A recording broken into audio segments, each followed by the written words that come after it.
السلام علیکم، آداب عرض ہے جی ڈیئر لسنرز، کہیے کیا حال احوال ہیں، کیسے ہیں آپ سب؟ دعا ہے، امید ہے سب خیریت سے ہوں گے۔ الحمدللہ میں بھی بالکل خیریت سے ہوں اور جناب ناول کی نیکسٹ ایپیسوڈ کے ساتھ حاضر ہوں۔ ناول کا نام ہے خواب، خواہش اور زندگی، مصنفہ ہیں رابعہ رزاق، قسط نمبر 6۔ اسلام آباد میں سردی کا زور ٹوٹ رہا تھا، اب فضا میں تپش کھلنا شروع ہو گئی تھی۔ دھوپ اچھی لگتی تھی لیکن اس کے ساتھ دوستی کا رشتہ ٹوٹتا جا رہا تھا۔ اہل اسلام آباد اس بدلتی رت کا استقبال بہار کی تیاریوں کے ساتھ کرتے تھے۔ نانو بھی اپنے گھر کے بڑے سے باغ میں نئی کیاریوں میں مصروف تھیں۔ اس بار تو درختوں پر نئی کلموں کا بھی ارادہ تھا۔ کشمالہ کو ان کی یہ سرگرمی اتنی اچھی لگ رہی تھی کہ وہ بھی درانتی لے کر اضافی گھاس پھوس کاٹنے بیٹھ گئی، ان کی نا کے باوجود۔ نہ بچے، یہ تیرے کرنے کا کام نہیں، اپنے ہاتھ دیکھے ہیں نرم و نازک سے، خراشیں پڑ جائیں گی۔ ارے نانو، یہ تو کچھ بھی نہیں، میں تو اپنے سارے کام خود کرنے کی عادی ہوں، برتن بھی دھوتی تھی اور کپڑے بھی۔ اس نے ننھے پودوں کو زمین سے جدا کرتے ہوئے ایک لمحے کو افسوس کیا اور پھر رفتار بڑھا دی۔ یہ تو فطرت کا اصول ہے، کمزور کو طاقتور کی توانائی کے لیے قربانی دینا ہی پڑتی ہے۔ بن ماں کے بچوں کو اپنے حصے کا کام بھی کرنا پڑتا ہے اور ماں کے حصے کا بھی۔ میرے عاشر کو بھی عادت ہے، کبھی مجھ سے ضد نہیں کرتا، خود لگا رہتا ہے۔ ان کے لہجے میں مٹھاس گھلی ہوئی تھی۔ کشمالہ کی سماعتیں شوق بن گئی تھیں، اس کا دل بے نام سی تال پر دھڑک کر خاموش ہو گیا۔ نانو، ایک بات پوچھوں، آپ برا تو نہیں منائیں گی؟ وہ بلو کلر کے ٹراؤزر شرٹ میں گھٹنوں گھنٹوں چلتی ہوئی بہت معصوم لگ رہی تھی۔ نانو کو اس کے ساتھ بے نام سی انست ہو چلی تھی۔ خولا ذرا الگ تھلگ سی رہتی تھی اور پھر ریڈیو کے ساتھ بھی مصروف تھی، لیکن کشمالہ اور وہ ایک دوسرے کی صحبت سے خوب محظوظ ہو رہی تھی۔ اگر برا مان بھی لیا تو تمہیں غصہ تو نہیں آئے گا نا؟ نہیں، میں آپ سے سوری کر لوں گی، اصل میں یہ سوال ذاتی سا ہے نا۔ وہ اپنے ملائم بوڑھے ہاتھوں سے کیاریوں کی مٹی نرم کر رہی تھی، ان کے ہاتھ فنکارانہ مہارت سے چل رہے تھے۔ یہ جو آپ کا گرینڈ سن ہے عاشر، یہ آپ کے پاس کیوں رہتا ہے، اپنے ممی پاپا کے پاس کیوں نہیں رہتا؟ نانو کو اس سوال پر حیرت نہیں ہوئی تھی، نہ ہی برا لگا تھا۔ انہیں پتا تھا جلد یا بدیر وہ اس طرح کے سوالات کرے گی۔ وہ بہت تھوڑے سے دنوں میں ان کے اتنے قریب آ گئی تھی کہ اب اس کی آنکھوں سے جھلکتا تجسس پریشان نہیں کرتا تھا، بلکہ ایک مدت کے بعد کوئی انہیں ڈھونڈنے کی کوشش کر رہا تھا، ان کے اندر کی گھٹن کو باہر نکال رہا تھا، ان سے ان کے دل کی باتیں کر رہا تھا جو انہیں بہت اچھی لگ رہی تھی۔ ساری عمر اپنے خول میں بند رہنے والے لوگ اپنے اندر کتنے گہرے ہوتے ہیں، اس کا اندازہ کوئی دوسرا کبھی نہیں کر سکتا، بلکہ وہ بھی نہیں جس پر بیت رہی ہوتی ہے۔ البتہ جب درد کا سیلاب آنکھوں کا رنگ بدل دیتا ہے، تب لوگوں کی توجہ کا انداز بھی بدل جاتا ہے اور انہیں خود بھی اپنے ساتھ ہونے والے غیر معمولی پن کا احساس ہوتا ہے۔ شاید کشمالہ نے انجانے میں ان کے خول پر ضرب لگائی تھی اور وہ اب چٹک رہا تھا۔ اصل میں عاشر کی ممی پاپا میں علیحدگی ہو چکی ہے، انہوں نے آغاز کیا۔ کشمالہ کو لگا یہ ان کے لیے خاصا تکلیف دہ موضوع ہے۔ یہ تو مجھے پتا ہے، اور مجھے یہ بھی پتا ہے پاپا نے ان کو ڈیورس دیا تھا، وہ دھیمے سے بولی۔ نہیں، طارق نے اسے ڈیورس نہیں کیا تھا، بلکہ اس نے خود ڈیورس لی تھی۔ طارق تو آخری وقت تک سمجھوتا کرنا چاہتا تھا اور اس نے کوشش بھی کی، لیکن شمائلہ نئی دنیا کے سفروں پر جانا چاہتی تھی۔ اس نے کسی منیر کے لیے میرا طارق چھوڑ دیا۔ میں نے دونوں کو ماں بن کر پالا تھا، میرے سامنے دونوں کی زندگی کا ایک ایک ورق کھلا تھا۔ مجھے اچھی طرح پتا تھا کس کی کمزوری نے وقت کو داؤ پیچ کھیلنے کا موقع دیا، وہ کس حد تک اپنی تربیت پر پشیمان تھی۔ کشمالہ کے لیے یہ انکشاف ہی تھا کہ شمائلہ کمال نے طارق محمود کو چھوڑ دیا تھا۔ اس نے اب تک عمر کا جتنا حصہ بھی جیا تھا، اس میں اسے طارق محمود جیسے خوبرو، باوقار، بادشاہ دل اور شاید کشادہ ظرف مرد نایاب نظر آئے تھے۔ اس نے بے پناہ ذہین اور خوبرو مردوں کے درمیان بھی وقت گزارا تھا، لیکن جو خوبیاں وہ اپنے پپا میں محسوس کرتی تھی، وہ اس کی چہرہ شناس آنکھیں بہت کم ڈھونڈ پائی تھیں۔ اس نے کبھی کسی کو طارق محمود سے ناخوش نہیں دیکھا تھا۔ ایک طویل فہرست تھی ان کے چاہنے والوں کی، جن سے وہ خود بھی جیلس ہوا کرتی تھی۔ وہ بیک وقت بہت متحمل مزاج اور اصول پسند تھے۔ وہ دوستی ہمیشہ اپنے برابر کے لوگوں سے رکھتے تھے، لیکن کم حیثیت لوگوں کے لیے ان کی محبت اور ہمدردی کا انداز بھی الگ ہی نظر آتا تھا۔ ان کی شخصیت میں کوئی اسرار نہیں تھا، نہ ہی کوئی پیچیدگی، مگر ان کے ساتھ رہتے ہوئے خواہ کی پراسراریت محسوس ہوتی تھی۔ دل جو نت نئے بہانے سوچتے تھے ان کے اندر جھانکنے کے لیے، اور مزے کی بات وہ کسی کو روکتے بھی نہیں تھے۔ ایسے شخص کو شمائلہ کمال نے مسترد کر دیا تھا بحیثیت شریک حیات، اسے زندگی بھر کی تنہائی سونپ دی۔ وہ کیسی عورت تھی جو ان کی نشیلی آنکھوں میں ڈوبنے کے بجائے سطح پر ہی رہی۔ کشمالہ کو لگ رہا تھا جیسے پپا کی شخصیت سے زیادہ ان کی زندگی کی کہانی پراسرار تھی۔ اسے یقین نہیں آ رہا تھا کہ ایسا بھی ہو سکتا ہے۔ اس کے پپا میں کس چیز کی کمی تھی جو عورت کو گھائل نہ کر سکے، جو اس کی طلب کو پورا نہ کر سکے؟ دولت، طاقت، وجاہت اور چاہت، اور کیا چاہیے ہوتا ہے زندگی میں؟ نانو، پاپا محبت کرتے تھے شمائلہ سے، دیوانگی کی حد تک، اور 10 سال یہ تعلق جڑا رہا۔ 6 سال محبت کے، 4 سال سمجھوتے کے، پھر سب کچھ تعلق ٹوٹ گیا، اور ایسا نہ ہوتا تو طارق ٹوٹ جاتا، مر جاتا۔ میں اسے زندہ درگور نہیں دیکھ سکتی تھی۔ میں نے شمائلہ سے کہا، تم جس راستے پر چل نکلی ہو وہاں سے واپسی ممکن نہیں، تم اپنی زندگی جیو، طارق کو میں سنبھال لوں گی۔ وہ بڑے بے رحم انداز میں اپنی بیٹی کی زندگی کا تجزیہ کر رہی تھیں۔ کشمالہ کو عجیب سا بھی لگا۔ انہیں عاشر نے بھی نہیں روکا؟ اس نے ڈرتے ڈرتے ہی پوچھا۔ اگر عاشر اس کی کمزوری ہوتا تو منیر کمال کبھی اس کی کمزوری نہ بنتا۔ اس نے طارق کو عاشر دے دیا تھا اور خود منیر کمال لے لیا تھا۔ بس اتنی سی کہانی ہے میرے بچے۔ ان کا بے رحم لہجہ کسی حد تک نرم پڑا تھا۔ کشمالہ نے تیز ہوا سے اڑتے بالوں کو سمیٹ کر آسمان کی طرف دیکھا۔ اولاد باپ کے بغیر احساس محرومی کا شکار ہو جاتی ہے اور ماں کے بغیر بکھر جاتی ہے۔ میں نے اسے دونوں تکلیفوں سے بچا لیا۔ جب تک اس کے نانا حیات تھے باپ کی شفقت لٹاتے رہے، تربیت میں کوئی کسر نہیں چھوڑی۔ پرندے اپنے اپنے گھروں کو لوٹ رہے تھے، نانوں کی نظریں بھی اب ان پر جا ٹھہری تھی۔ نانا کی زندگی میں شمائلہ نے فیصلہ کر لیا تھا۔ وہ دونوں ایک ہی سوچ کے زیر اثر تھیں۔ آزاد فضاؤں کے پنچھی بھی گھر کو لوٹ جاتے ہیں۔ شمائلہ کے فیصلے نے ان کی زندگی لے لی تھی۔ جس دن اسے منیر کمال کے ساتھ رخصت کیا، اس دن کی رات کے آخری پہر چپ چاپ آنکھیں بند کر لیں۔ ان کی آنکھوں کے آبگینے چھلک ہی گئے تھے۔ کشمالہ کی سمجھ میں نہیں آ رہا تھا کیا کہے، لیکن وہ کسی ماہر نفسیات کی طرح انہیں رونے دینا چاہتی تھی۔ نانو، عاشر کیا سوچتا ہے؟ یہ سب کیوں ہوا؟ وہ اس کے چہرے کو پوری شدت کے ساتھ یاد کر رہی تھی۔ اس نے جاتے ہوئے پلٹ کر دیکھا تھا۔ میں اس سے ہمیشہ کہتی ہوں، اس کے ماں باپ کی شادی ہمارا ایک غلط فیصلہ تھا، اور غلط فیصلے کا انجام یہی ہونا تھا۔ وہ اگر ساتھ رہ رہے ہوتے تب بھی ایک دوسرے کو خوشی نہیں دے سکتے تھے۔ ان کا الگ ہونا ہی بہتر تھا۔ نانو، کیا منیر کمال پپا سے زیادہ ہینڈسم تھا؟ وہ ابھی تک اسی بے چینی میں تھی۔ وہ نہیں ماننا چاہتی تھی کہ زندگی کے فیصلے محض ظاہری خد و خال کی بنیاد پر ہوتے ہیں۔ ایک بات بتاؤ بچے، جب عورت خطا پر آئے اور اپنی ذات کے تکبر میں اس حد تک گرفتار ہو جائے کہ اسے دنیا کی ہر خوبصورتی بے وقت لگنے لگے، تو پھر وہ یہ نہیں دیکھا کرتی کون کیسا ہے، وہ بس یہ دیکھتی ہے کون کس قدر اس کی پرستش کر رہا ہے، کون اس کی ستائش کے جام لٹا رہا ہے۔ انہوں نے اپنے آنسو سمیٹ لیے تھے، نیلگوں گیلی آنکھوں میں بس درد ہی درد موجے مار رہا تھا۔ مگر نانو، زندگی صرف محبت اور ستائش کے سہارے نہیں گزرتی۔ عزت اور عزت نفس بھی کوئی چیز ہوتی ہے۔ وہ بے ساختہ کہہ گئی۔ شمائلہ کا نفس جیت گیا تھا اور عزت ہار گئی تھی۔ عورت بڑی کمزور مخلوق ہے، اسی لیے مرد کو اس کا کفیل بنایا گیا ہے، لیکن مرد ہی اس کی کمزوری کا فائدہ اٹھاتا ہے۔ کمزور سا احتجاج۔ جب تک عورت نہ چاہے، مرد اس کی طرف گناہگار نظروں سے نہیں دیکھ سکتا۔ وہ پر یقین تھی۔ کشمالہ کا سر خود بخود اسبات میں ہل گیا۔ نانو، یہ کیا بات ہوئی؟ سارا قصور عورت کا؟ پپا نے بھی تو کچھ کیا ہوگا۔ اب یہ بحث ملال کم کرنے کے لیے تھی۔ تمہارے پپا کی کمزوری اس کی بیوی تھی، اس کی خوشی اور اس کی ہنسی تھی۔ اس کی ہر بات مان کر، اسے آزادی دے کر، اسے اپنی محبت کا مان دے کر اس یقین کے ساتھ آزاد چھوڑ دیا تھا کہ عورت کا تحفظ چار دیواری میں نہیں، اس پر اعتبار میں ہے، اور بس یہیں اس سے غلطی ہو گئی۔ ان کے چہرے پر صدیوں کی تھکن سمٹ آئی تھی۔ کشمالہ کی سمجھ میں نہیں آ رہا تھا کن الفاظ میں ان سے ہمدردی کرے، ان کے دکھوں پر مرہم رکھے۔ ان گنت درد سنبھال رکھے تھے انہوں نے۔ شمائلہ ان کی اکلوتی بیٹی تھی، اور اکلوتی اولاد کو صرف ماں باپ کا لاڈ پیار ہی نہیں بگاڑتا، بلکہ ان کی قسمت بھی ان سے خاص قسم کی رعایت برتتی ہے۔ پتہ نہیں شمائلہ کمال نے خطا کے کون سے لمحے کی زد پہ آ کر اپنے گرد بنایا ہوا طارق محمود کا حصار توڑ دیا تھا، اور پھر وہ اپنے رستے سے بھٹکتی ہی چلی گئی۔ شاید یہ کوئی نہیں جان سکتا تھا، شمائلہ کمال خود بھی نہیں۔ کمال ولا جدت اور مہارت کا حسین امتزاج تھا۔ اس کے وسیع اور اس کوریڈورز کی شان میں اضافہ کرتے ٹیک ووڈ کے نفشین دروازوں کی تعداد بھی اب شمائلہ کو یاد نہیں تھی۔ ہفتے گزر جاتے تھے اسے اپنے ہی گھر کی سیر کیے۔ اسے اپنے ذاتی ملازم اور ملازمہ کے علاوہ کسی کا نام یاد نہیں تھا جو اس ولا میں دندناتے پھرتے تھے، لیکن وہ یہ بات نہیں بھولتی تھی کہ اس ولا کی اینٹ سے لے کر پردوں تک کی خریداری اس کے خون پسینے کی کمائی سے ہوئی ہے۔ خون پسینے کی کمائی کیا ہوتی ہے، اس سے بہتر بھلا کون بتا سکتا تھا۔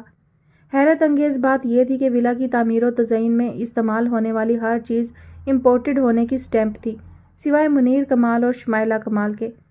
اس حیرت کا اظہار جب اس نے منیر کمال سے کیا تو وہ ہنس پڑا تھا۔ بہت بے تکلفی کے ساتھ اس نے اپنی باہیں اس کے گرد حمائل کرتے ہوئے کانوں کے قریب سرگوشی کی تھی۔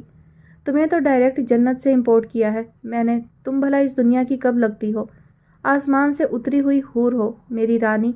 اس کا لہجہ لمحے بھر میں معمور ہو جاتا تھا۔ وہ اس کی گرم سانسوں کی تپش سے جھلسنے لگی تھی۔ اس کا چہرہ یکدم سرخ ہو گیا تھا اور اس نے بے ساختہ منیر کمال کے کشادہ سینے میں منہ چھپا لیا تھا جو فرانسیسی خوشبوؤں سے مہک رہا تھا۔ آئی لو یو سو مچ شمائلہ۔ اس کا پرحدت انداز شمائلہ کے اندر برقی رو دوڑا دیتا تھا۔ وہ واقعی خود کو ماورائی مخلوق سمجھنے لگتی تھی۔ اس کے ہر انگ سے فخر و غرور چھلکنے لگتا تھا۔ وقت کے کئی خاموش لمحے راجہ طارق محمود کے ساتھ اس کی دلداری اور قربت کے گواہ تھے، لیکن منیر کمال کی محبت کے جوش میں اتنی طغیانی تھی کہ وہ کسی الڑ کمسن دوشیزہ کی طرح اس میں بہتی چلی جاتی تھی۔ وہ اس کی باہوں میں یوں سمٹتی تھی جیسے مرد کی محبت اور قربت کو پہلی دفعہ برت رہی ہو، اور منیر کمال اپنی فتح پر شاداں فرحاں اس کے جذبات کی دنیا میں تلاطم برپا کر کے کسی ماہر و مشاق تیراک کی طرح کنارے پر آ جاتا۔ اس نے کلب کے سب سے مضبوط و مقبول ممبر کی بیوی کو پہلے اپنی ذہانت سے جیتا اور پھر خود ہار گیا دل سمیت۔ وہ جان گیا تھا شمائلہ کی کمزوری۔ وہ کہانی کار تھا، کرداروں کے ساتھ کھیلنے کا ہنر جانتا تھا۔ بہت سے لوگوں کے لیے اس کہانی میں کچھ بھی نیا نہیں تھا، اور بہت سے لوگوں کو اس کہانی کا ہر پہلو اچنبھے میں ڈال گیا تھا۔ ہر وہ شخص جو طارق محمود یا شمائلہ کو جانتا تھا کبھی تو طارق محمود کو پرتجسس نگاہوں سے دیکھنے لگتا اور کبھی شمائلہ ان سب کی تمسخر بھری نگاہوں کی زد میں ہوتی۔ اس مرد میں کیا کمی ہے؟ یہ شخص اتنی حسین عورت کا شوہر، مگر اس کو خوشی نہ دے پایا۔ بیچاری بھٹک گئی، کوئی تو کمی ہوگی اس میں۔ اپنے بالوں کو نزاکت سے سنوارتے ہوئے عورتیں تبصرہ کرتی، اور مرد بھی بھلا کب چپ رہتے۔ بڑی ناقابل بھروسہ مخلوق ہے یہ عورت۔ اپنی خوش نصیبی کی دشمن آپ ہوتی ہے۔ یہ منیر کمال کے جھانسے میں کیسے آ گئی؟ مجھے تو کوئی بہت بڑی بزنس ڈیل لگتی ہے، لیکن یار طارق منیر کمال سے کیا بزنس ڈیل کرے گا؟ مجھے تو شمائلہ کرپٹ لگتی ہے۔ میں تو اپنی بیوی کو اس سے دور ہی رکھوں گا، کوئی بھروسہ نہیں ہوتا ان عورتوں کا۔ آوازوں کی دبی دبی چنگاریاں جب شعلے بن کر بگڑنے لگیں تب طارق محمود کو احساس ہوا وہ کس قدر اندھیرے میں جی رہے ہیں۔ اپنی عورت پر اندھا اعتماد ہوا میں راکھ بن کر بکھر گیا تھا، اور وہ گھٹن و حبس زدہ ماحول میں سانس لیتے ہوئے خوف سا محسوس کرنے لگے تھے۔ ان کی آنکھوں میں درد نے کچھ اس طرح اپنا ڈیرا جمایا تھا کہ وہ ان کی سرخی سے خود بھی خوف زدہ ہو جاتے۔ انہیں شمائلہ نے دھوکہ دیا تھا، اس شمائلہ نے جو بچپن سے ان کے ساتھ تھی، جس کی زندگی کے ہر کامیاب اور خوشگوار لمحے میں وہ اپنی محبت اور توجہ کا حصہ ڈالتے آئے تھے۔ وہ اس کی خوشی میں اپنا آپ بھول جاتے تھے، صرف اس کو ایک نظر بھرپور استحقاق کے ساتھ دیکھنے کے بعد ان کی آنکھیں جگمگانے لگتی تھیں، اور آج وہ آنکھیں خون رنگ تھیں۔ ویسے بھی اب وہ اس کی فرقت کا ملال کرتے بھی تو کس لیے؟ انہیں تو نامعتبر رفاقت کے صدمے نے شمائلہ کے دلکش خال و خد کی صورت میں کچھ اس طرح گھیرا تھا کہ انہیں اپنی نادانی اور کم مائگی کا پختہ یقین ہو گیا تھا۔ شمائلہ کمال کا اپنے ولا میں قیام مختصر ہوتا تھا، لیکن جتنی دیر کے لیے وہ ولا میں ہوتی شکیلہ کی ذمہ داریوں میں کئی گنا اضافہ ہو جاتا۔ وہ اس کی ملازمہ خاص تھی۔ اس کا دلکش چہرہ کسی بھی ملازم کو کبھی بھی مہربان اور خوبصورت نہیں لگا تھا، یا شاید وہ جس روپ میں ان سے ملتی تھی وہ روپ زمانے بھر کی تلخی کو سمیٹے ہوئے ہوتا تھا۔ بہرحال کمال ولا کے ملازمین کی فوج کو اپنے وقت کی اس عظیم فنکار سے کوئی رغبت نہیں تھی، البتہ شکیلہ کی ذمہ داریاں اور اس کا مقام اس ولا کے لیے خصوصی نوعیت کا تھا۔ وہ متناسب جسم، درمیانے قد اور سانولی رنگت میں بے پناہ کشش سمیٹے اپنے آپ سے بخوبی آگاہ رہنے والی عورت تھی۔ وہ عموماً ساڑی زیب تن کرتی تھی، اور بعض اوقات شمائلہ بس اسے اپنے سامنے بٹھا کر دیکھا کرتی تھی۔ باتوں باتوں میں اس کی ساڑی کا پلو ڈھلک جاتا، اس کے گہرے گلے سے جسم کی بہاریں جھلکنے لگتی۔ تب شمائلہ اسے ڈانٹ کر کہتی، تجھے کمزوریوں سے کھیلنا خوب آتا ہے، جانتی ہے نا منیر کمال کی عادت کو، پھر بھی باز نہیں آتی۔ اور جب آپ منیر صاحب کو 3 مہینے کے لیے چھوڑ کر غائب ہو جاتی ہو، اس وقت میرا یا ان کا خیال نہیں آتا؟ وہ اتنی ہی سر چڑھی ہوئی تھی۔ بس کر، جانتی ہوں تیرے لیے منیر مجھ سے بڑھ کر ہے، تو کبھی میرے ساتھ چلنے کے لیے راضی نہیں ہوتی۔ کتنی بار کہا ہے مگر تیرے مزاج ہی نہیں ملتے۔ وہ اس سے ایسے شکوہ کرتی جیسے دونوں میں گہری دوستی اور بڑا بامانی سا رابطہ ہو۔ شکیلہ کے چہرے کی مسکان اس کی سنہری رنگت کی تمتماہٹ میں اضافہ کر دیتی، اور وہ بڑے غیر محسوس طریقے سے شمائلہ کے اریاں بازوں کو دباتے دباتے اس کے کندھے اپنے ہاتھوں کی مقناطیسی حرارت سے سہلانے لگتی، اور پھر یہ سلسلہ جسم کے ان نشیب و فراز تک جا پہنچتا جن کی دلکشی اور تازگی اب منیر کمال کی دلچسپی کا محور نہیں تھی۔ وہ تو بس اپنی اتنی باکمال اور حسین بیوی کو ایک پروڈکٹ سمجھتا تھا اور اس کی مارکیٹنگ کے لیے کوئی بھی طریقہ اختیار کرنے کو تیار رہتا تھا۔ شمائلہ جب سے اٹھی تھی سگریٹ پر سگریٹ پھونک رہی تھی۔ ڈھیر ساری نیند لینے کے باوجود نہ آنکھوں کے سرخ ڈورے کم ہوئے تھے اور نہ ہی کسل مندی۔ اس نے اب تک لیمن جوس کے 4 گلاس پیے تھے، لیکن کچن انچارج کی ہمت نہیں تھی کہ ناشتے کا پوچھ لیتی۔ تبھی وہ شکیلہ کو بلا لائی تھی۔ بیگم صاحب یہ آج کس بات کی سزا دے رہی ہیں خود کو؟ وہ اس کے سامنے کاؤچ ڈال کر بیٹھ گئی اور عادت کے مطابق اس کے پاؤں اپنی گود میں رکھ کر دبانے شروع کر دیے۔ کیا بہت درد ہو رہا ہے؟ اس نے دھیرے سے استفسار کیا۔ تجھے پتا ہے اب مجھے درد نہیں ہوا کرتا، اذیت ہوتی ہے اور بہت سکون ملتا ہے۔ اٹھ گئے تیرے صاحب؟ پتہ نہیں، میں نے تو نہیں دیکھا، میں تو صبح سے آپ کے درزی کے ساتھ جھگڑا کر رہی تھی۔ عجیب کچی پکی سلائی کر رہا ہے۔ وہ اب اس کی ٹانگیں دبا رہی تھی۔ نیلے رنگ کے مہین لباس میں اس کا گورا جسم خوب دمکتا تھا۔ شکیلہ نے ایک بھرپور نظر سر سے پاؤں تک اس کا جائزہ لیا اور پھر پیار سے پوچھنے لگی، ناشتہ کر لیں بیگم صاحبہ؟ صبح صبح یہ زہر اپنے اندر مت اتارا کرو، اپنے چہرے کی چاندنی دیکھو، اس دھوئیں سے ماند پڑنے لگی ہے، نہ ظلم کیا کرو خود پر۔ وہ کبھی کبھی یوں ہی اس کی ہمراز بن جاتی تھی، تب شمائلہ کا چہرہ اجنبی سی مسکراہٹ سے چمکنے لگتا، اس کی مہربان نظریں شکیلہ کے سلونے چہرے پر جم جاتی۔ تجھے فکر ہے، زمانے کو فکر ہے، بس فکر نہیں ہے تو میرے اپنوں کو، میرے جسم و جاں کے مالک کو، میرے خون کے رشتوں کو۔ پتہ ہے شکیلہ، اب اس زندگی میں وہ پہلے والا مزہ نہیں رہا، کچھ نیا نہیں کہنے کو۔ اس کے چہرے کے تاثرات میں ملال اور تھکن کے بجائے بیزاریت کا غلبہ ہوتا تھا۔ شکیلہ کبھی تو حیرت سے اسے دیکھنے لگتی اور کبھی سر جھکا کر مسکرا دیتی۔ سچ ہے، جانور کے منہ کو خون لگ جائے تو وہ دودھ اور شہد کی نہریں پھلانگ کر اس تک جا پہنچتا ہے، اور عورت کے تن کو حرام کی لت لگ جائے تو وہ اپنے گناہ گار ہونے کے بہت سے جواز ڈھونڈ لیتی ہے۔ شکیلہ شمائلہ کمال کے ماضی حال اور شاید کسی حد تک اس کے مستقبل سے بھی واقف تھی۔ عورت تھی نا، خود اس کا مقدر جس بھٹی میں سلگ رہا تھا، شمائلہ کے لیے اس بھٹی میں بے غیرتی اور دولت کے بجائے دولت اور امارات کا الاؤ روشن تھا۔ ناشتہ لاؤں؟ وہ پھر سے بولی۔ جاؤ، جا کر اپنے صاحب کو جگاؤ، جانے کب اس کا نشہ ٹوٹے گا، مجھے بہت سے کام نپٹانے ہیں۔ شمائلہ ایک اور سگریٹ سلگاتے ہوئے بولی۔ اس لمحے اس کے لہجے اور جملوں کی نزاکت محسوس کرنے کی کوشش بے سود ہی ہوتی تھی۔ یہ بات شکیلہ بھی اچھی طرح جانتی تھی اور شمائلہ کمال خود بھی کہ وہ دنیا کے لیے کچھ اور ہے اور اس ولا میں اس کا اپنے لیے روپ دوسرا ہے۔ اس دوہری زندگی کا عذاب خود اس نے اپنے گلے میں ڈالا تھا، اس لیے وہ بڑی حد تک مطمئن بھی نظر آتی تھی۔ بیت السکون کی صبح معمول کے ہنگامے اور رونق سے بھرپور تھی۔ یہ خوشیوں کا وہ آنگن تھا جہاں ہر لمحہ زندگی مسکراتی نظر آتی تھی۔ صوفیہ کو آج صبح کسی نے نہیں جگایا تھا، بلکہ وہ مست ہو کر سو ہی نہیں پائی تھی۔ پوری رات نیند کا سلسلہ جوڑنے اور خواب بننے میں گزر گئی تھی۔ کبھی ہنستا مسکراتا شجاع نظر آ جاتا اور کبھی اس کی خوفناک حسیلی نگاہیں تعقب کرنے لگتی۔ تم اب دوبارہ وہاں جانے کی حماقت نہیں کرو گی، سمجھی؟ یہ دھمکی اتنی طاقتور تھی کہ وہ ہڑبڑا کر اٹھ بیٹھی۔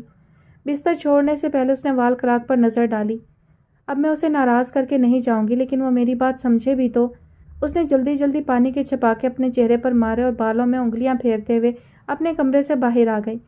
کچن سے ملحق ڈائننگ ہال میں راحت بیگم چائے اور اخبار کے ذائقے سے لطف اندوز ہو رہی تھیں اور شجاع ان کے سامنے بیٹھا کسی خبر پر تبصرہ کر رہا تھا۔ پتہ نہیں شجاع نے ان کے ساتھ ناشتے کا معمول کب سے بنایا تھا، لیکن صوفیہ کے لیے یہی کافی تھا کہ وہ ناشتے کی ٹیبل پر اکیلی نہیں تھی۔ یقیناً وہ رات کا کھانا بھی ان کے ساتھ کھاتا ہوگا، اس نے سوچا۔ وہ ایسا ہی تھا، بالکل غیر محسوس طریقے سے اپنی زندگی کو دوسروں کے لیے لازم بنا لیتا تھا، اپنی ذات کو بھول کر دوسروں کی زندگی جینا شروع کر دیتا تھا۔ اسے رشتوں کو ان کے احترام اور محبت کے ساتھ جینے کا ہنر خوب آتا تھا۔ صوفیہ کو بے ساختہ اس پر ڈھیر سارا پیار آیا۔ وہ بہت دیر تک پردے کی آڑ میں کھڑی رہ کر اس کے خوبرو چہرے کی شگفتگی اور بلند قامت سراپے کی مضبوطی کو ذات راہ بنانے کا حق رکھتے ہوئے نظر بھر کر دیکھ سکتی تھی، مگر گھڑی کی تیز چال نے تو گھنٹیاں بجا کر احساس دلایا تھا کہ صبح کافی بیت چکی ہے۔ اس نے دانستہ پردوں سے آواز پیدا کی، دروازے سے ٹکرا کر اپنے آنے کی اطلاع دی اور ڈائننگ ہال میں داخل ہو گئی۔ آج سے پہلے نہ اسے شجاع کو دیکھنا اتنا مشکل محسوس ہوا تھا اور نہ ہی اپنے اعتماد کو برقرار رکھنے میں کسی طور مشقت سے کام لینا پڑا تھا، مگر آج یہ دونوں کام ہی اس کی جھنجھلاہٹ میں اضافہ کر گئے تھے۔ وہ شجاع کی مسکراتی نگاہوں سے خائف ہوتی ہوئی راحت بیگم کے ساتھ کرسی گھسیٹ کر بیٹھ گئی اور انہیں اپنی باہوں کے گھیرے میں لے کر اپنی محبت اور آوارفتگی کی مہر ان کے چہرے پر ثبت کر دی۔ وہ کبھی کبھی اپنی بے ساختہ محبت کا اظہار کرتی تھی۔ راحت بیگم اس کی معصومیت اور اس کے اندر برپا رہنے والی جنگ کے درمیان توازن کے اس مظاہرے پر یکدم ہلکی پھلکی سی ہو گئی تھی۔ انہیں یقین ہو گیا تھا صوفیہ کے لیے زندگی جس آزمائش میں انہوں نے کاٹی، جو ریاضت ان کی تنہا ذات کا مقدر بنی، وہ کبھی رائے گاہ نہیں جائے گی۔ صوفیہ ان کا مان ہے جو وقت کے فریب میں نہیں آ سکتی۔ کس خوشی میں لاڈ ہو رہا ہے! اس کی پرحدت نگاہوں میں بڑا معنی خیز سا احتجاج تھا۔ صوفیہ کو اپنے دل کی بے ترتیب دھڑکنوں پر بلا وجہ غصہ آنے لگا۔ آپ کیوں جیلس ہو رہے ہیں؟ سبحان اللہ، میرے جیلس ہونے کو یہی ہتھ کنڈے رہ گئے ہیں۔ سن رہی ہیں پھوپھی جان، محترمہ صحبت کے اثر میں لگتی ہیں۔ کیا لگتی ہیں وہ تمہاری آنٹیاں؟ ان کے ساتھ بھی اتنا ہی لاڈ ہوتا ہے یا پھر دور دور سے؟ وہ اسے بلا وجہ تنگ کرنے لگا۔ ان کے ساتھ لاڈ آپ بھی نہ کسی سیارے سے آئے ہوئے لگتے ہیں۔ بھلا امی کا ان سے کیا مقابلہ؟ وہ اپنا اعتماد بحال کر چکی تھی۔ اچھا، میں تو سمجھا تھا انہوں نے شاید امی سے بڑھ کر پیار اور محبت نچھاور کی ہوگی جو آپ بوریا بستر باندھ کر چلتی بنی۔ وہ اخبار کی ورق گردانی کرتے ہوئے لاپرواہی سے بولا۔ آپ کو کیا پریشانی ہے میرے بوریا بستر سے؟ میری مرضی، میں جاؤں نہ جاؤں، یہاں رہوں؟ اس نے تب کر کہا تو راحت بیگم نے فوراً سرزنش کی۔ صوفیہ، بڑا ہے وہ تم سے۔ یہ جہاں رہ کر آئی ہیں وہاں چھوٹے بڑے سب برابر ہیں پھوپھی جان۔ دعا کریں ان پر ماحول کا اثر نہ ہوا ہو۔ وہ اسے مکمل زج کرنے کے موڈ میں تھا۔ سوئی جاگی آنکھوں میں کبھی حیرانی اور کبھی غصہ لیے وہ لگ بھی اتنی اچھی رہی تھی کہ اسے نظریں چرانا خود پر ظلم کرنا تھا۔ اسے نظروں کے حصار میں رکھنا اس لمحے اس پر کسی ظلم سے کم نہیں تھا۔ وہ عین اس کی نظروں کے سامنے تھی اور ماں کے پہلو میں۔ زندگی میں اب تک اسے ان دو لوگوں نے اتنا ہی مان دیا تھا کہ آج اس کی بے قراری کسی اندیکھی سرکش سمت کی طرف نہیں بھاگ رہی تھی۔ اس نے رات سونے سے پہلے یہ اعتراف کر لیا تھا کہ اس ایک دن میں اس نے اپنی زندگی کے وہ سارے پل سیراب ہوتے محسوس کیے ہیں جو اپنی ذات کے بے وقت ہونے کی محرومی میں گزرے تھے، جن میں ہمیشہ یہ احساس غالب رہا تھا کہ اسے محبت حق نہیں خیرات سمجھ کر دی جاتی ہے۔ وہ جو سب کی محبت پر نازاں اور سب کے پیار کو اپنی طاقت سمجھ کر اتراتی پھرتی ہے، وہ دراصل ان سب لوگوں کا طرز ہے جنہیں کسی نہ کسی مجبوری کے تحت یہ ذمہ داری تو نبھانی تھی، مگر آگہی کا وہ پل ان سارے لمحوں پر بھاری تھا جب اس نے شجاع کی خوبصورت آنکھوں میں اپنے عکس کو سجے دیکھا تھا۔ اس وقت اس کے دل نے بڑی عجیب و غریب خواہش کی تھی۔ اس کا دل چاہا تھا وہ ان آنکھوں کو اپنی ہتھیلیوں میں چھپا لے، کسی کی نظر نہ پڑے ان پر، کوئی نہ دیکھے سوائے اس کے، اور وہ بھی کسی کو نہ دیکھیں سوائے اس کے۔ لیکن اس وقت وہ ان آنکھوں میں خود کو دیکھنے کے باوجود مغلوب نہیں ہو رہی تھی۔ صغیر نے ناشتہ لگا دیا تھا۔ شجاع نے خستہ پراٹھے کی خوشبو اپنے اندر اتارتے ہوئے اسے اشارہ کیا تھا۔ آپ کا تو دماغ خراب ہے، وہ بے ساختہ بول کر پچھتائی، کیونکہ راحت بیگم ادب آداب کے معاملے میں ہمیشہ اسے سرزنش کرتی رہتی تھی۔ اس وقت انہوں نے اسے باقاعدہ ڈانٹا۔ آپ انہیں بھی تو دیکھا کریں۔ وہ روحانسی ہو گئی۔ شجاع کی مسکراہٹ جو دل جلا رہی تھی۔ روز صبح شام دوپہر دیکھتی رہتی ہیں، تم اب اپنی بات کرو۔ آج آفس چلنا ہے نا؟ وہ مگن سے انداز میں بولا۔ میں ابھی آفس نہیں آ رہی اور ویسے بھی آج مجھے جانا ہے واپس، اور میں نے امی کو بتا دیا ہے میں ایڈمیشن لے رہی ہوں آرٹ کالج میں۔ تایا نے بھی پرمیشن دے دی۔ وہ بھی اسی کے انداز میں بڑے تحمل سے بولی۔ یہ الگ بات کہ دل دھڑک بھی رہا تھا، اسی کل والی بات یاد تھی۔ وہ جتنی سرکش ہو گئی تھی اس سے زیادہ سرکش رویے کا تقاضا اس کی طبیعت کرتی تھی۔ پھوپھی جان، کیا صوفیہ ٹھیک کہہ رہی ہے؟ وہ انتہائی سنجیدگی کے ساتھ ان سے مخاطب تھا۔ چائے کا مگ اس نے ایک طرف رکھ دیا تھا اور ٹیشو سے ہاتھ صاف کرنے لگا تھا۔ ہاں، آج اسے واپس جانا ہے۔ وہ ناشتہ کر چکی تھی۔ کرسی سے اٹھتے ہوئے نظر کا چشمہ انہوں نے اپنی آنکھوں پر جما لیا۔ شجاع بھی ان کے ساتھ کھڑا ہو گیا۔ اس کی زیرک نظریں سفید رنگ کے لباس میں ملبوس اس باوقار سی عورت کی اندرونی ٹوٹ پھوٹ بخوبی دیکھ رہی تھیں۔ کیا جانا بہت ضروری ہے؟ وہ عنوان سے مضمون کی غرض و غایت جاننا چاہتا تھا۔ ہاں، میں نہیں چاہتی صوفیہ زندگی کے کسی موڑ پر یہ سوچے کہ اسے ماں نے اپنے نفع و نقصان کے لیے ہتھیار بنایا۔ میں چاہتی ہوں وہ آنے والی زندگی میں اتنی پر اعتماد ہو کہ اپنے لیے کوئی بھی فیصلہ کرتے ہوئے کسی دباؤ کا شکار نہ ہو۔ وہ کنارے پر کھڑے ہو کر گہرائی کا اندازہ نہ لگائے بلکہ گہرائی میں اترے۔ اگر اس کوشش میں وہ ڈوب گئی تو مجھے یقین ہے ایسا نہیں ہوگا، کبھی نہیں ہوگا۔ آج اسے جانا ہے، تم بھی اسے خوشی خوشی رخصت کر دو، لڑنا جھگڑنا بند۔ وہ پتہ نہیں کیوں مسکرا دی تھی۔ صوفیہ بت بنی ان دونوں کو سن رہی تھی۔ شجاع نے آگے بڑھ کر ان کا چہرہ دونوں ہاتھوں میں تھام لیا۔ لو یو پھوپھی جان، you are amazing. Thank you my sweet son. میں اب نکل رہی ہوں، تم کب آؤ گے؟ وہ صوفیہ کی طرف پلٹتے ہوئے شجاع سے مخاطب تھیں۔ اگر آپ کہیں تو میں صوفیہ کو چھوڑ آؤں، اس نے فوراً فیصلہ کیا۔ ہاں چلو، یہ ٹھیک رہے گا، لیکن دروازے تک، انہوں نے مسکرا کر تنبیہ کی۔ جاؤ، لیکن خود سے بے خبر نہ ہو جانا اور پھر کوئی چوٹ نہ لگا بیٹھنا، کسی کو تنگ نہ کرنا۔ میری جان ہے تم میں، اپنا خیال رکھنا۔ انہوں نے محبت اور ممتا کی گرمی اس کے اندر منتقل کرتے ہوئے ماتھا چوما۔ صوفیہ کو محسوس ہوا جیسے وہ اندر تک ساون کی تیز بارش میں بھیگ رہی ہو۔ تم صوفیہ کو چھوڑتے ہوئے آفس آؤ گے نا؟ انہوں نے گھڑی پر نظر ڈالتے ہوئے پوچھا۔ پھوپھی جان یہ آفس کے کاموں سے کیوں بھاگ رہی ہے؟ ایسا بھی نہیں کہ اس کا بزنس پہ انٹرسٹ نہیں ہے۔ وہ یہ بات سمجھنے سے قاصر تھا کہ صوفیہ کو آفس میں آنے میں کیا قباحت ہے اور یکدم اس کے مزاج میں قنوطیت کیوں سما گئی ہے۔ میں چاہتی ہوں یہ زیادہ سے زیادہ وقت ان کے ساتھ گزارے اور پھر وہاں سے آفس کا فاصلہ بھی زیادہ ہے اور یہ سفر سے ویسے بھی بھاگتی ہے۔ انہوں نے بڑا مناسب سا جواز پیش کر کے گفتگو سمیٹ دی۔ ان کے جانے کے بعد شجاع جی جان سے صوفیہ کی طرف متوجہ ہو گیا تھا جو لاپرواہ نظر آنے کی کوشش کر رہی تھی، مگر ساری حسیات ماں کے رویے کی کھوج میں لگی ہوئی تھیں۔ شجاع نے صحیح تو کہا تھا، یو آر امیزنگ۔ وہ کنکھیوں سے اس ہلتے پردے کو دیکھ رہی تھی جس کے پیچھے ان کا مضبوط سراپا گم ہو گیا تھا۔ آپ کو سکون مل گیا میری برائیاں کر کے؟ اپنی چیز کو دیکھ کر سکون ہی تو ملتا ہے۔ وہ مسکراتا ہوا اس کے سامنے آ گیا۔ آپ کتنی فضول باتیں کرتے ہیں۔ میں تو خیر ہمیشہ ہی اتنی فضول باتیں کرتا رہوں گا اور آپ کو برداشت کرنا پڑے گا، لیکن کیا آپ کو اندازہ ہے اپنی فضولیات کا؟ میں نے کہا تھا اب نہیں جانا تو پھر میری بات کی کوئی اہمیت نہیں۔ اس کے لہجے میں اپنائیت بھرا گلا تھا۔ صوفیہ نے پہلی بار اپنے دل کی دھڑکن منتشر ہوتی محسوس کی اور اس کا بے ساختہ اظہار صوفیہ کی نگاہوں میں بھی سمٹ کر آ گیا تھا۔ اس نے پلکیں جھکا کر فرار کی راہ ڈھونڈی، لیکن شجاع نے اسے اپنے حصار سے نکلنے کی اجازت بالکل نہیں دی تھی۔ شجاع آپ سمجھنے کی کوشش کریں، میں ابھی سفر کے آغاز میں ہوں، مجھے اسے ادھورا نہیں چھوڑنا۔ آپ مجھ پر یقین کریں، میرے لیے آپ کی بات بہت اہم ہے، اسی لیے تم جنگلوں کے سفر پر جا رہی ہو۔ کیا تمہاری عقل بھی گھاس چرنے گئی ہے کسی جنگل میں؟ شجاع نے اسے ڈانٹا۔ آپ بھی پتہ نہیں کیسی باتیں کرتے ہیں بے سروپا۔ وہ جھنجھلا گئی۔ تو پھر کیسی باتیں کروں سر پیر والی؟ میری ہر بات فضول اور تم کتنی فضول ہو اس کا اندازہ ہے تمہیں؟ عجیب مشکل میں ڈال دیا ہے تم نے۔ دل میں تمہیں سنبھال کر رکھوں یا تمہاری حماقتوں کو؟ اسے اپنی گفتگو سے مقابل کو زج کرنا خوب آتا تھا۔ صوفیہ سر تھام کر بیٹھ گئی۔ میں کوئی حماقت نہیں کر رہی، آپ کو ایک دن خود پتہ چل جائے گا کہ میں نے یہ سب کیوں کیا۔ اور وہ دن کب آئے گا؟ اس کے انداز میں بے چینی تھی۔ یہاں سے جاؤں گی تو وہ دن آئے گا نا، اور آپ نے مجھے پہنچا دیا خیریت سے، مجھے آثار نظر آ رہے ہیں۔ وہ اپنی جون میں واپس آنا چاہتی تھی، لیکن شجاع کی آنکھوں میں جگنوؤں کی بستی سجی تھی، وہ اس کی ساری توانائیاں سلب کر رہی تھی۔ ہم کب چلیں گے؟ آپ تیار تو ہوں، 2-4 ہاتھی باندھنے پڑیں گے کیا؟ اس کی جھلاہٹ بڑی بے ضرر سی تھی۔ پہلے مجھے تو باندھ لو پھر ہاتھی ڈھونڈنا۔ وہ مسکرا دیا۔ آپ کو باندھنے کی کیا ضرورت ہے؟ وہ کچھ اور کہتے کہتے رک گئی۔ شجاع نے ہنسی ضبط کرتے ہوئے اس کے سادہ مگر تر و تازہ چہرے پر نظر ڈالی اور اٹھ کھڑا ہوا۔ بہت پیاری لگنے لگی ہو، بالکل زندگی کی طرح۔ میری امانت کا خیال رکھنا، اپنا آپ سنبھال رکھنا۔ وہ اس کے لہجے کی پھوار میں بھیگنے لگی تھی۔ مجھے تمہارے مشن پر شک نہیں، لیکن مجھے وہ لوگ ناقدر اور کم ظرف لگتے ہیں۔ تم ان کے خاندان کا حصہ ضرور ہو، مگر تمہارے ساتھ اب صرف راحت بیگم کا نام باقی ہے۔ تمہارا مضبوط حوالہ تمہارے ساتھ نہیں، لیکن جب خود کو مشکل میں محسوس کرو، مجھے 1 منٹ کی تاخیر کے بغیر پتہ چلنا چاہیے۔ ٹھہرے ہوئے پرسکون لہجے میں اچانک اٹھنے والا یہ جوار بھاٹا صوفیہ کے لیے بالکل نیا تھا۔ وہ بالکل مختلف شجاع تھا، مضبوط مستحکم لہجے میں اپنا حق بڑے بھرپور الفاظ کے ساتھ جتاتے ہوئے۔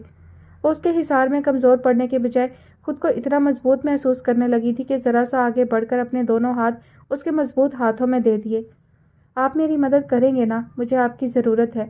مجھے ان لوگوں کے دل میں اترنا ہے جو میری ماں کو غلط کہتے ہیں۔ مجھے اپنی ماں کے کردار کا آئینہ صاف کرنا ہے۔ میرا باپ عین جوانی میں زندگی ہار گیا۔ کوئی کچھ کہتا ہے اور واقعات کی ترتیب کچھ کہتی ہے، آخر میں کس پر یقین کروں؟ یہ سب جاننا تو میرا حق بنتا ہے نا۔ اپنی ماں کی سچائی ثابت کرنا تو میری ذمہ داری ہے۔ شجاع کے اعتماد اور اعتبار نے اسے اپنے اندر کا غبار نکالنے کا حوصلہ دے دیا تھا، اور وہ بلا تکان بولتی چلی گئی تھی۔ نہ اس لمحے وہ سرکش بیٹی تھی، نہ ضدی لڑکی، نہ احساس محرومی میں جکڑی ہوئی کم فہم صوفیہ۔ وہ تو بس صوفی تھی، ان سب کی لاڈلی، ان سے شکایتیں کرنے والی، اپنی اہمیت کا احساس دلانے کے لیے ہر اوٹ پٹانگ حرکت کرنے والی۔ لیکن اس لمحے اس نے اپنے یقین اور اعتماد کی جو ڈور اس کے ہاتھ میں تھمائی تھی، وہ اس کے محسوسات کو سرشاری سے دوچار کر گئی تھی۔ ایک لمحے کو اس کا دل چاہا کہ وہ ذرا سا اپنے ہاتھوں کا دائرہ تنگ کر کے اس کے سارے درد دور کر دے، اس کے ہر وہم، ہر خدشے کو اپنی پلکوں سے چن لے، مگر وہ اس کی بے ساختگی میں سرزد ہونے والی رعایت سے فائدہ اٹھا کر اس کا اعتماد اور اعتبار متزلزل نہیں کرنا چاہتا تھا۔ وہ اپنائیت کے ان لمحوں کا حسن نہیں کھونا چاہتا تھا جو انجانے میں اس کی اولین چاہت کو بڑے بامانی رشتے میں استوار کر گئے تھے۔ اس نے اپنے جذبوں کی تمام شدتیں اپنے ہاتھوں میں سمو دی تھیں، تبھی وہ لمحوں کی اس شرارت پر ہراساں ہو کر پیچھے ہٹی تھی۔ میں نے کیا کہا؟ وہ دونوں ہاتھ سینے پر باندھ کر بھرپور شرارت سے مسکرا دیا۔ مجھے آپ سے کوئی بات نہیں کرنی، آپ کو بدتمیزی کے سوا بھی کچھ آتا ہے؟ میں سنجیدہ بات کر رہی ہوں اور آپ کو تفریح سوچ رہی ہے۔